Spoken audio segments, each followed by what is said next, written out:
Hello, everybody. I'm Dr. Greg Sloop, and it's time for Live at 5 on this Monday, April 1st, 2024. No April Fool's Day jokes today. This is all going to be truth and accurate. We're going to be talking about the Word of God again. We're up to Genesis chapter 7. We're looking at just selected sections from the Old Testament right now. And at the moment, we're looking at Genesis 7, verses 1 through 12. 7, 1 through 12. We may go a little further, or we may just do the rest of it tomorrow, but we're going to look at 7, begin with verse 1. Let's do a little reading and then we'll talk about it. Then the Lord said to Noah, "Come into the ark, you and all your household, because I have seen that you are righteous before me in this generation. You shall take with you 7 each of every clean animal, a male and his female, 2 each of the animals that are unclean, a male and his female. Also 7 each of birds of the air, male and female, to keep the species alive on the face of all the earth. For after 7 more days I will cause it to rain on the earth 40 days and 40 nights. And I will destroy from the face of the earth all living things that I have made." And Noah did according to all that the Lord commanded him. Noah was 600 years old when the floodwaters were on the earth. Now, in this particular passage thus far, we see additional instructions that God gave to to Noah, in order to prepare for the flood that was coming. He gave him a countdown. He said it's 7 days until the time you're coming. And he also told him to bring 7 of each of the clean animals on earth. And the reason for the clean animals and the clean birds were for later sacrifices and for a preliminary surveying of the earth, as you'll see later on in the story. The sacrifices were so that sacrifices could be made to God of thanksgiving once they came out of the ark. But the birds were so that they could send some out, and if they for some reason did not make it back, they would have extra to send out and populate the earth, survey the earth, figure out what was going on. He said it'll rain 40 days and 40 nights. I don't know if you've ever been in an area where it rained constantly for that kind of amount of time, but 40 days and 40 nights, some people say, may be taken literally or as a conventional expression for a long time. The former, though, is what most of us who are a little more conservative and a little more literal in our interpretation of the Bible would say.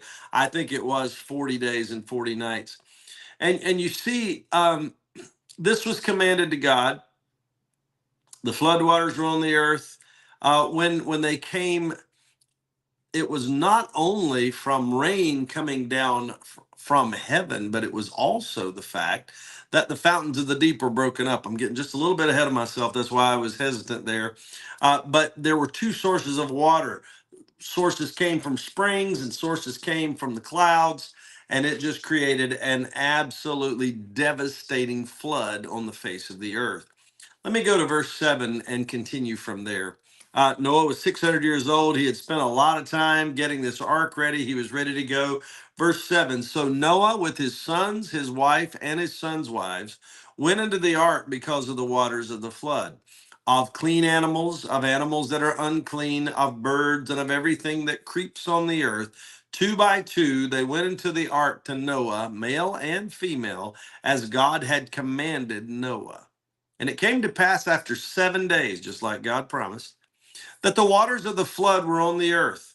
In the 600th year of Noah's life, in the 2nd month, the 17th day of the month, on that day, all the fountains of the great deep were broken up, and the windows of heaven were opened.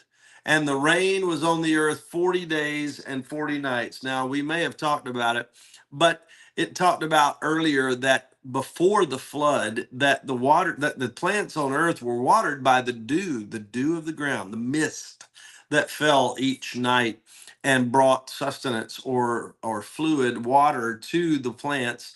But from this point forward, they had never seen rain. They had never seen the clouds give rain. It was as if there was a firmament between what was underneath and what was above in the heavens. From this point, The rains came down from above, the fountains were burst open from underneath, and the rain that came and the water that issued forth for 40 days and 40 nights was absolutely devastating. It was an amount of water that could not be survived by any living thing. So God told Noah, his sons, Shem, Ham, and Japheth, Noah's wife, their wives, all the animals that God intended to be saved would come on the ark. And then at the end of the 40 days and 40 nights, then there would be further instructions about what would happen from that time forward.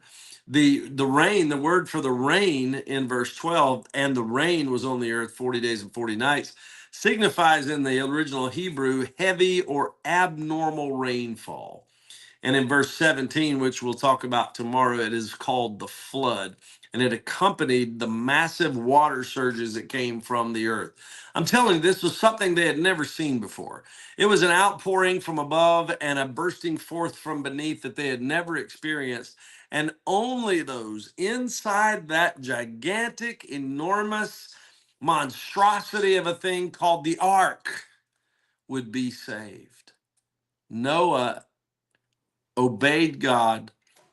Mankind was preserved because of his obedience, and God showed the earth that his judgment was a real thing. I don't know how much I'm thankful for the judgment of God, but without the judgment of God, there would be no grace and mercy of God. If we didn't know that sin was sin, if we weren't told what was wrong, then we'd never know what was right, and we'd never be able to call on God for his grace and mercy. So, God's judgment came on the earth. Not the first time, but the biggest time. The most devastating time was when the flood upon all the earth, and it made a difference. Uh, Noah and his family repopulated the earth. They were fruitful and multiplied. So all the families of the earth then derived from Noah's family. We either came from Shem, Ham, or Japheth. So again, another beginning, if you will, of humankind from one family. God is amazing. God does things that we can't comprehend. God does things that makes us mad sometimes because we don't see the big picture like God sees the big picture. In this story, though, God judged the earth. The earth was overwhelmed by the flood, and Noah and Noah's family was saved. I want to be in the ark. I want to be in the will of God. I want to be in the purpose of God.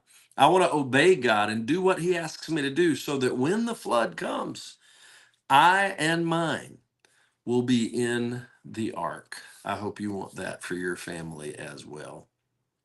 Thanks for being with us today. I see a few names on here that I recognize. Sharon Noblet. I see Gene Goodman. There's some others I know, but I can't see them right now. I apologize for that. I just want you to know and understand that we're thankful for you, and we're so glad that you're on here with us. And we hope that you'll continue to watch and be blessed by this. It blesses us to bring it, and we surely want to continue doing so. If you haven't been on in a while and you're hopping on at an alternate time, thank you for coming on, whatever time of day or night you are. Spend some time with God every day in the Word of God and prayer. It is the most productive thing, the best thing, the most powerful thing you'll do in your life all day long. And I hope you do it every day. It is the lifeblood of the Spirit. Please know we love you and we're praying for you. And I look forward to seeing each of you again tomorrow live.